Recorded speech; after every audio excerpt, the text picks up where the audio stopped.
అయ్యో, కండిషన్ కొంచెం సీరియస్ గానే ఉందండి. ఊరి భగవంతుడా, అంత పెద్ద యాక్సిడెంట్ అయిందా? అవునండి. ఎద్దొచ్చి కొమ్మింది. దాంతో రోడ్డు మీద పడి తల పగిలిపోయింది.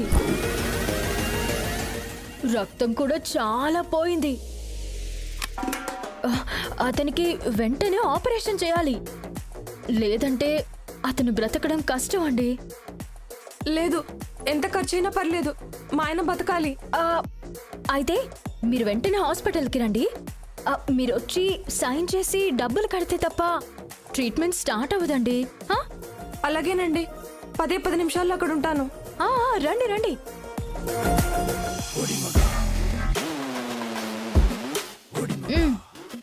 చూసారా వకీల్ సాబ్, మీ ఆయన బాలు అని అనగానే యాక్సిడెంట్ అయిందన్న కంగారులో అవును మా ఆయన బాలుని అని స్వయంగా సత్యవతి అంగీకరించింది. అవునా? ఈ ఒక్క సాక్ష్యం చాలనుకుంటా వాళ్ళిద్దరూ మొగుడు పెళ్ళాలు అని ప్రూవ్ చేయడానికి. మనం కొత్త సిమ్ వాడి మనం తనని చీట్ చేసినట్టుగా ఆ సత్యవతి కూడా వేరే సిమ్తో మాట్లాడుంటే ఆ ఒక్క ఎవిడెన్స్ చెల్లదు కదా పున్నమి.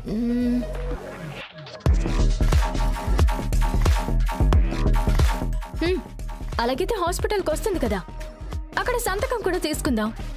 ఈ 2 సాక్ష్యాలని చూపించి వాళ్ళిద్దరూ మొగుడు పెళ్ళాలు అని కోర్టులో నిరూపించి బావని కాపాడుకుందాం. ఇది మంచి ఐడియా పున్నమి, పద. ఏం పర్లేదు, చిన్న చిన్న దెబ్బలే, వచ్చుకోండి కాస్త.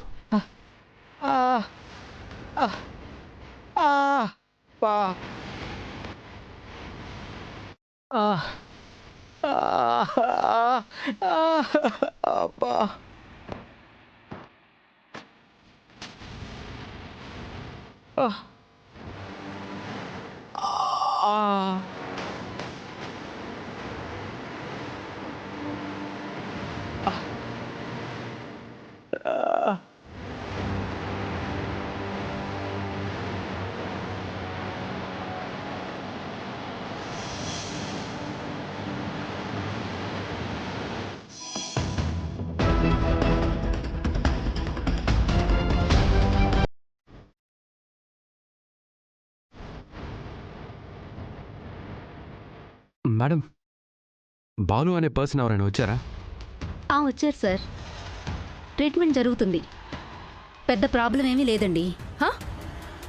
ప్రాబ్లం ఏం లేకపోవడం ఏంటి? చాలా పెద్ద యాక్సిడెంట్ జరిగింది మేడం. దానివల్ల అతని తల కూడా పగిలిపోయింది, రక్తం కూడా ఎక్కువ పోయింది. పరిస్థితి చాలా క్రిటికల్ గా ఉంది. వెంటనే ఆపరేషన్ చేయకపోతే ఆయన ప్రాణాలకి ప్రమాదం అని చెప్పారు కదా. అతని ప్రాణానికి ప్రమాదం ఉందని చెప్పారా? ఎవరు చెప్పారు? మీరే మేడం. నేనా? అవును మేడం. ఆ బాలు అనేవాడు పరమ దుర్మార్గుడు. వాడి వల్ల ఒక ఆడపిల్ల జీవితం సర్వనాశనం కాబోతుంది. వాడి నుంచి, వాడి భార్య సత్య నుంచి ఆ అమ్మాయిని కాపాడాలంటే మీరు మాకు కొంచెం సహాయం చేయాలి. మీరేం మాట్లాడుతున్నారో నాకు అర్థం కావట్లేదండి. మేడం, అసలు ఏం జరిగిందంటే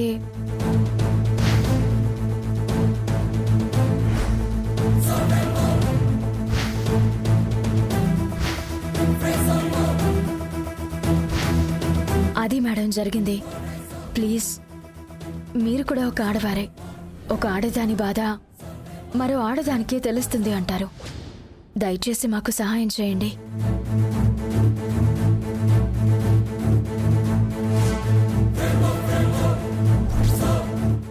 సరే, మీ అక్క జీవితం నాశనం అయిపోతుందని అంటున్నారు కాబట్టి హెల్ప్ చేయడానికి ఒప్పుకుంటున్నాను. Thank you so much madam. Excuse me, ఇక్కడ బాలు అనే అతను ఉన్నాడు కదా? రిసెప్షన్లో అడగండి. పున్నమి, ఆ సత్య వస్తుంది. మేడం, ఇంతకు ముందు చెప్పిన ఆ అమ్మాయి తనే వస్తుంది, మీరు చూసుకోండి. మీరు వెళ్ళండి సార్, నేను థ్యాంక్స్ మేడం. చూసుకుంటాను. పద పద.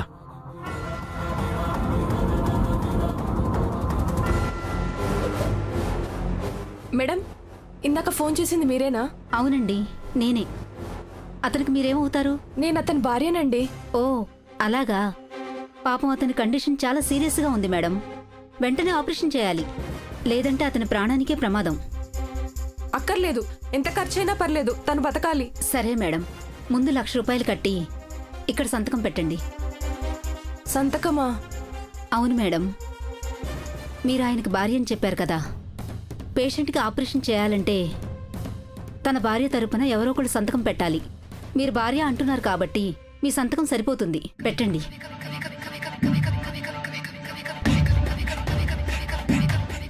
పెట్టండి మేడం. సీరియస్ అయితే మళ్ళీ ప్రాబ్లం అవుతుంది, పెట్టండి.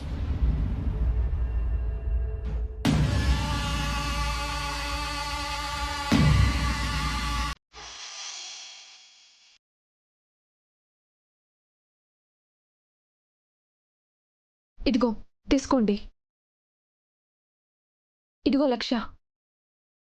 పర్వాలేదు మేడం, ముందు వెళ్ళి మీ వారిని చూసుకోండి, తర్వాత డబ్బు కట్టచ్చు. అదేంటండి, ముందు డబ్బు కట్టమన్నారు కదా. నేనేం పర్లేదంటున్నాను కదా, ముందు పర్సన్ ముఖ్యం. ముందు వెళ్ళి మీ ఆయన్ని కలవండి. అలాగే అండి. పద. చాలా థ్యాంక్స్ అండి. మీరు చేసిన మేలు ఎప్పటికీ మర్చిపోలేము. మీరేమనుకోకపోతే ఆమె సంతకం పెట్టిన ఫామ్ని ఫోటో తీసుకోవచ్చా? భలే వాళ్ళండి, తీసుకోండి. వకీల్ సాబ్ తీసుకోండి. Thank you madam, thank you so much. Thank you so much. Me help మేము ఎప్పటికీ మర్చిపోలేం. పద, ఉంటామ్మా. బాలు, బాలు, సత్య, నువ్వెందుకు ఎక్కడికి వచ్చావు? నీకేం కాలేదా? తల పగిలింది, రక్తం పోయింది. వెంటనే ఆపరేషన్ చేయకపోతే ప్రాణాలకి ప్రమాదం అని చెప్పారు కదా. అలా అని ఎవరు చెప్పారమ్మా? నీ కళ్ళతో నువ్వే చూస్తున్నావు కదా, మనిషి నిక్షేపంలా ఉన్నాడు. ఏవో చిన్న చిన్నగా మైనర్గా దెబ్బలు తగిలాయి అంతే. అదేంటి డాక్టర్, మీ రిసెప్షనిస్ట్ నుంచి ఫోన్ వచ్చింది. వాట్? రిసెప్షన్ నుంచి ఫోన్ వచ్చిందా? ఆ, కొంపదీసి డబ్బులు కానీ పే చేసావా? డబ్బులు తీసుకోలేదు డాక్టర్. అయితే మీకెవరో ఫేక్ కాల్ చేశారు. బాబు, ఇక నువ్వు వెళ్ళొచ్చు, పద.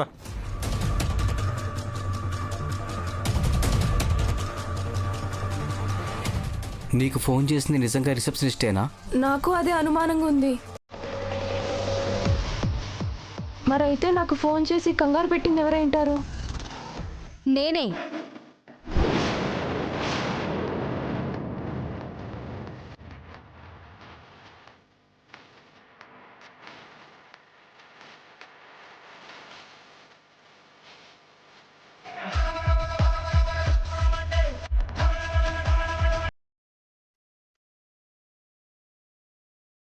మిస్సెస్ పున్నమి పృథ్వీ. ఏంటి షాక్ అయ్యారా? మీ ఆయనకి ఘోరంగా యాక్సిడెంట్ జరిగింది, రక్తం కూడా చాలా పోయింది. వెంటనే ఆపరేషన్ చేయకపోతే ఆయన ప్రాణానికి ప్రమాదం అని చెప్పింది రిసెప్షనిస్ట్ కాదు, నేను.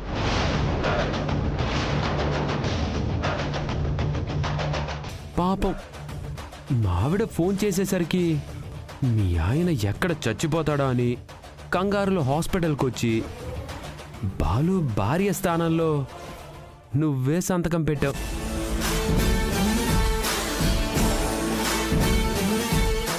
ఇదిగో ప్రూఫ్.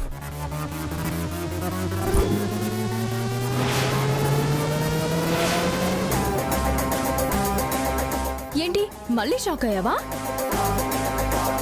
మేము వేసిన ఉచ్చులో ఇంత ఈజీగా ఇరుక్కుపోతావని అనుకోలేదు కదా. ఇప్పటిదాకా మా బావని మోసం చేసి నువ్వే ఆయన భార్యవని, నీ దగ్గరున్న బిడ్డ ఆయన వల్లే పుట్టింది అని పిచ్చివాణ్ణి చేసి ఆడుకున్నావు. లక్షల రూపాయల డబ్బు ఆయన దగ్గర నుండి లాక్కున్నావు. ఇంకా నీ ఆటలు చెల్లవు, చెల్లవు సత్య. ఈ ఒక్క సాక్ష్యంతో నీకు మా అన్నయ్యకి ఎలాంటి సంబంధం లేదని, నీ నిజమైన భర్త ఈ బాలునే అని మీ ఇద్దరూ లీగల్గా భార్యాభర్తలని ప్రూవ్ చేస్తాం. అండ్ ఇదే సాక్ష్యాన్ని మా ఇంట్లో చూపిస్తాం. ఇదే సాక్ష్యంతో కోర్టులో నిజం నిరూపించి మీ ఇద్దరికి శిక్ష పడేలా చేస్తాం. ఆ తర్వాత మీ ఇద్దరి పీడ విరగడ చేస్తాం. ఎంతకి తెగించారే? మా బండారం బయట పెట్టి మమ్మల్ని జైలుకి పంపించాలని చూస్తారా? అసలు ఈ సాక్ష్యం మీ దగ్గర ఉంటేనే కదే కోర్టులో మాకు శిక్ష వేయించడానికి. రండి, మీ సంగతి చెప్తా. రేయ్, ఇవ్వు. వదలు. లాక్కో సత్య, లాక్కో. వదలండి. లాక్కో. సత్య, వదలండి. తీసుకో సత్య. రేయ్, వదలకు. వదలు. ఆ! ఛీ! నువ్వు చేసిన చెత్త పని సరిపోక సాక్ష్యాన్ని నాశనం చేస్తున్నావా? నా దృష్టిలో నువ్వసలు ఆడదానివే కాదు, అడ్డగాడిదవి. అందుకే పరాయివాడి డబ్బు మీద వ్యామోహంతో అతన్ని మాయ మాటలతో లొంగదీసుకుని ముప్ప తిప్పలు పెట్టావు. మనశ్శాంతి లేకుండా చేశావు. అంతేకాకుండా మా అక్కని చంపి ఇంట్లో పెద్ద కోడలుగా అడుగు పెట్టాలని ఎన్నోసార్లు ప్లాన్ చేశావు. మా అదృష్టం బాగుంది కాబట్టి, అక్కకి ఆయుష్ ఉంది కాబట్టి బ్రతికించుకోగలిగా. లేదంటే ఈ పాటికి మా అక్క మా అందరికీ ఎప్పుడు దూరమై ఉండేది. అవును, నీలాంటి నీచుల్ని ఏం చేసినా పాపం లేదు. ఎరా బాలు, కట్టుకున్న పెళ్ళాన్ని ఇలా పరాయి మగాడికి ఎరేసి వచ్చే డబ్బుతో సుఖపడాలని కోరుకుంటున్నావే, అసలు నువ్వు మగాడివేనా? అసలు నువ్వు మనిషి జన్మెత్తావా? చా, నీకన్నా వీధిలో కుక్కలు రా నిన్ను. చే, ఇందాక నా మీదకొచ్చింది ఆడ మనిషి కాబట్టి వదిలేశాను. అసలు నువ్వొచ్చుంటేనా మెడ విరిచి పారేసేవాణ్ణి. సత్య, ఈ రోజుతో నీ చాప్టర్ క్లోజ్. మా బావని బెదిరించి మా ఇంట్లో వాళ్ళని బ్లాక్మెయిల్ చేసి కోట్ల రూపాయలు నొక్కేయాలని చూసావు. ఇక నీ ఆటలు సాగవు. ఈ సాక్ష్యాన్ని మా అమ్మమ్మ గారికి, అక్కకి చూపిస్తా. నువ్వు చేసిన మోసం మొత్తం బయట పెడతా. మా బావ ఏ తప్పు చేయలేదని నిరూపిస్తా. అంతటితో అయిపోదు మేడం. నిన్ను కోర్టు బోన్లో నిలబెట్టి ఒక మగాడిని ట్రాప్ చేసినందుకు, లక్షల రూపాయలు లాగినందుకు, అతని కుటుంబంలో కలతలు రేపినందుకు మినిమం 10 ఏళ్ళు శిక్ష వేయిస్తాను. మీ ఇద్దరు జైలుకు వెళ్ళడానికి రెడీగా ఉండండి. పునమి, పద.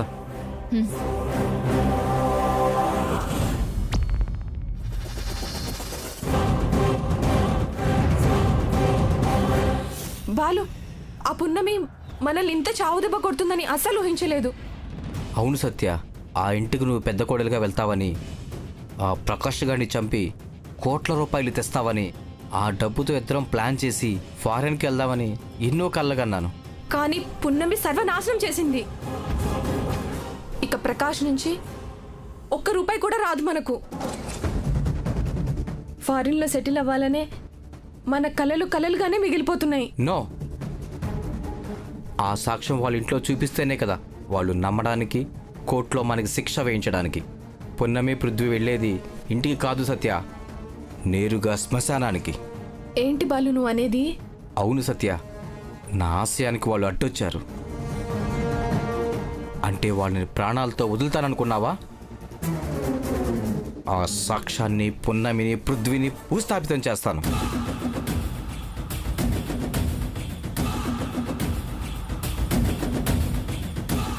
రే నరసింహ, నీతో పని పడిందిరా. చెప్పన్నా, ఎవరినే చేయాలి?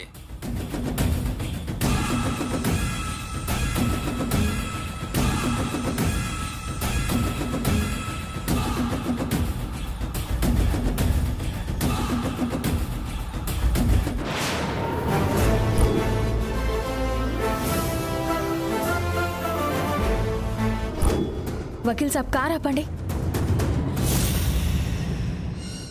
ఏమైంది పునమి? కార్ని ఇంట్లోకి తీసుకెళ్ళకండి, ఇక్కడే ఆపండి. ఎందుకు? ఇంట్లో వాళ్ళకి ఈ సాక్ష్యం చూపించిన తర్వాత డైరెక్ట్గా పోలీస్ స్టేషన్కి వెళ్దాం. వాళ్ళిద్దరూ భార్యాభర్తలని, సత్యకి బావకి ఎలాంటి సంబంధం లేదని, బావని కావాలని మోసం చేసిందని, 10 కోట్ల రూపాయల డబ్బులు డిమాండ్ చేసిందని కేసు పెడదాం. అలాగే పునమి, కేసు పెడితే తప్ప వాళ్ళు మన దారికి వచ్చేలా లేరు. అవును.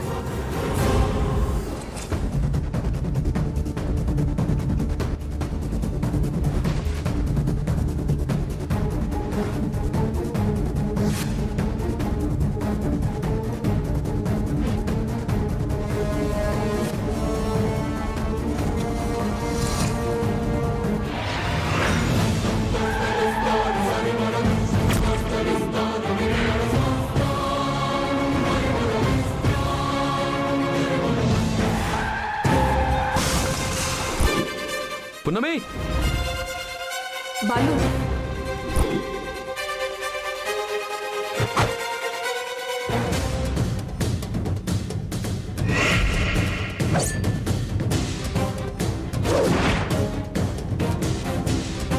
బాలు, మన ప్లాన్ సక్సెస్ కాకపోతే ఆ పృథ్వీగాడు చస్తాడనుకుంటే ఆ పున్నమి చచ్చేలా ఉంది.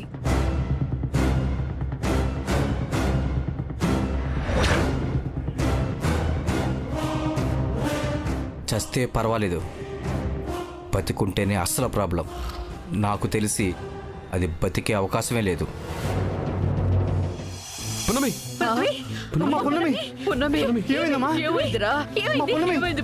పృథ్వీ ఏమైంది? ఇంటి లోపలికి వస్తుంటే కార్ యాక్సిడెంట్ చేశారమ్మా. పట్టపగల యాక్సిడెంట్ చేశాడంటే వాడు తప్పతాగే ఉంటాడు రా. కారణం మరి ఏమైనా చూసావా? లేదు నాన్న. రే, ఆ కార్ సంగతి తర్వాత రా. ముందు పొన్నమని హాస్పిటల్ తీసుకెళ్దాం. పదండి.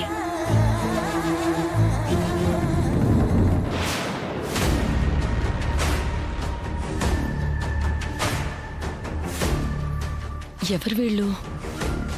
ఇటువైపే చూస్తున్నారేంటి? ఏమో అమ్మా, నాకు కూడా తెలీదు. ముందు పద హాస్పిటల్కి. అమ్మమ్మ చూసిందంటే ఇంకా సరే పద. ఆ పున్నమి చేస్తే పీట వదిలిపోతుంది. పొరపాటున బతికిందో మనిద్దరిని చంపేస్తుంది. కాబట్టి హాస్పిటల్కి వెళ్ళి ఆ పున్నమి చచ్చింది అని నిర్ధారించుకున్న తర్వాతే వెనక్కి వెళ్దాం. లేదా అదే హాస్పిటల్లో దాన్ని లేపేద్దాం. సరే, పద వెళ్దాం.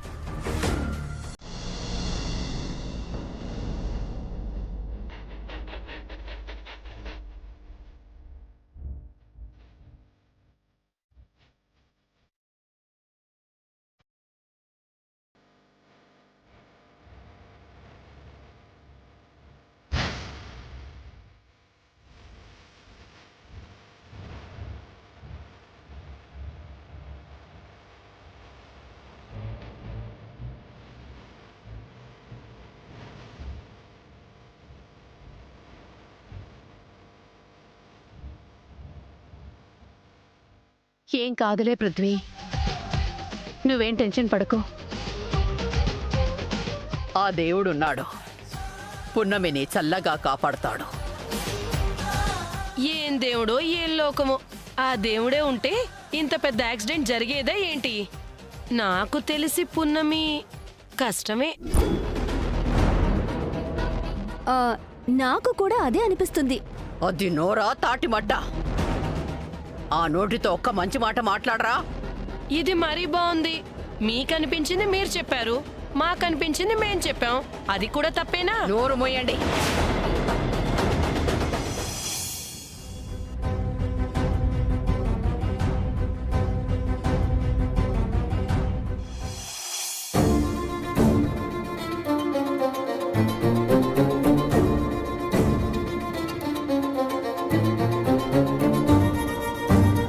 డాక్టర్, ఏమైంది?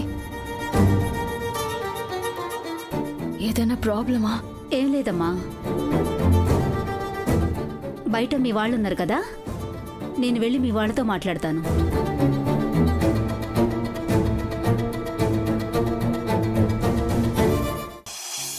డాక్టర్, మా పున్నమికి ఎలా ఉంది? క్షేమంగానే ఉందండి. పున్నమి, నీకేమవుతుందో ఏంటోనని చాలా టెన్షన్ పడ్డాను పున్నమి. ఆ దేవుడి దేవల నీకేమీ కాలేదు. అమ్మ పున్నమి, నీకేం కాలేదు కదా? డాక్టర్ గారు, మా పున్నమికి ఇక ఏ ప్రమాదం లేనట్టే కదా? ప్రస్తుతానికైతే అవుట్ ఆఫ్ డేంజర్. కాకపోతే స్కానింగ్ రిపోర్ట్స్ ప్రకారం జరిగిన ప్రమాదంలో ఆమె గర్భసంచికి బలమైన దెబ్బ తగలటం వల్ల గర్భసంచి డ్యామేజ్ అయిపోయింది.